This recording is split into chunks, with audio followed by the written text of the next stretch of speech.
Today I'm going to talk about books from Indian literature that you must read. Now this has been one of my most requested videos and also one of the most popular videos that I have on this channel. I did a similar video years ago and you guys seem to love it, like it, just go gaga over it. So while I'm here, while I'm back in India, I couldn't miss this opportunity to find more such books from my lot that you can read, that are a true representation of India, its variety, its diversity, its culture, the food, the smell, everything that I love about India, everything that I love about my home country, the love and the warmth. No negativity here, only positivity for the differences that we have, but we still choose to live in unity under this whole umbrella of the country that we call our home. And with that positive attitude, let's get into the video. But before we get into that, let me just start by saying that I love my makeup look today. This lip combo that's going on here is one of my favorite things to do on any given day. It's so subtle, very mindful, very demure, and it gives my lips just a little bit of that pop of color that I need, still keeping it nude. And I also love my new kurti that I got while I'm here. I'm shopping a lot from Myntra. I envy you girls, because when I was leaving India, we didn't have so many options. Only options were maybe I never tapped into that. Maybe my love for these kurtis spoke when I was missing home so much. And now I am hooked. I always bulk buy these things on my India trip, and that is what I have been doing. I love this color. It's very comfortable. It's giving me some air. So today I'm not feeling as much heat as I do usually. And with that said, let's get into the video.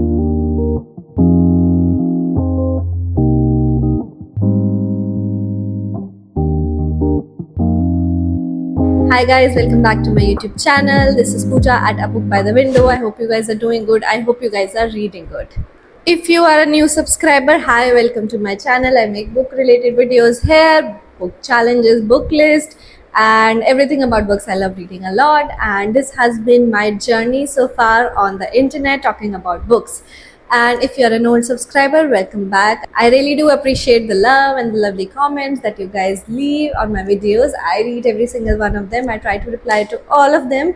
So if you have more comments for me today, any feedback, anything you would like to discuss, please don't shy away. My discussion space is always open. It's also a very safe space. I like to keep it like that. So we're gonna talk about a lot of books here, and without further ado, let's get into today's video. Today we are exploring treasure trove of books from the land of India, which is so diverse in its culture, in its literature, in its art. The more you read, the more you get to know about it, the more in awe of it you would be.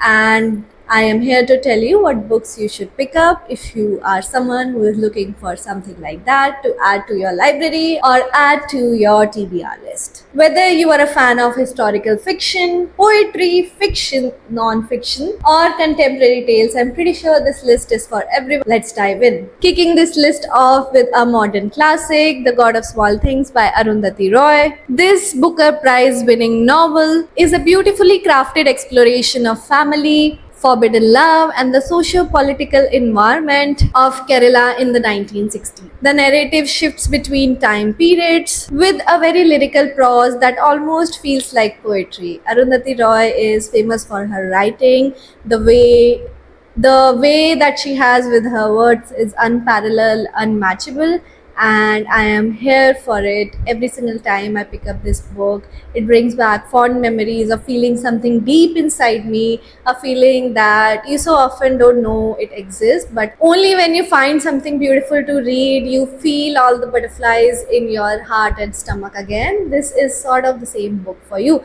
It's also going to make you cry, it is also going to make you think, and it is an intense book, just a warning. If you love complex character and emotional depth, this one is for you. There's this little quote from the book that goes like, "That's what careless words do, they make people love you a little less." This book, of course, has an overwhelming fan base all over the world on Goodreads, and I finished this off with a very strong 4.5 out of 5 readings. You can check out my Goodreads review.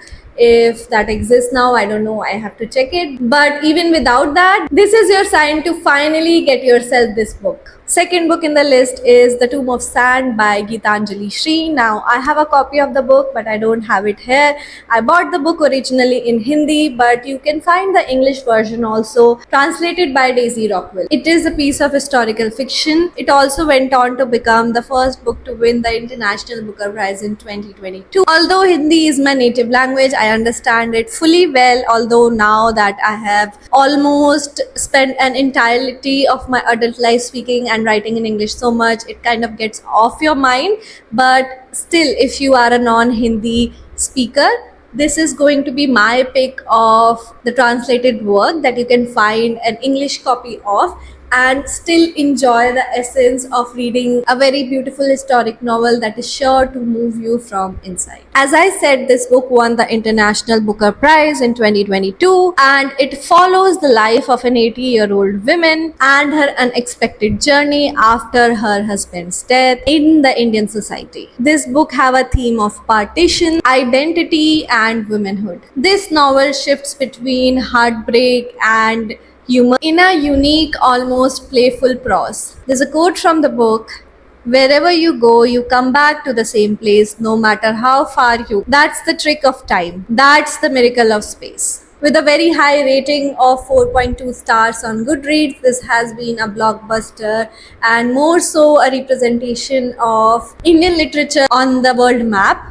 It is a must read for fans of translated fiction and anyone who likes deeply philosophical reads that don't shy away from India's complex history. Third book in the list, for all the mythology lovers, I have The Palace of Illusion by Chitra Banerjee Divakaruni. This very beautiful novel reimagines India's most told story, the biggest epic that we have in the history of epics, the Mahabharata, from the eyes of our very forgotten protagonist, Panchali or Draupadi, one of its most powerful but often misunderstood characters. This book gives her a voice narrating an epic from a woman's viewpoint, weaving together fate, war, loss, love, and a woman's quest to find her identity amongst it all. It is truly one of a kind book, an empowering take on India's one of the greatest epics ever written. The quote from the book that I'm going to highlight is, "I had set myself up against fate and I had lost. But I was glad I had fought. I didn't have any regrets even though I was in pain." As I said, it is one of a kind book for me, and I always recommend this one, almost a 5-star for me, because I haven't seen a book written like this in forever, and at the time when I read it, I was bamboozled by its beauty and by its depth and by its storytelling, and my worldview about the epic was changed forever. So obviously I'm going to recommend any of the viewers who are watching this video to pick this one up from the list.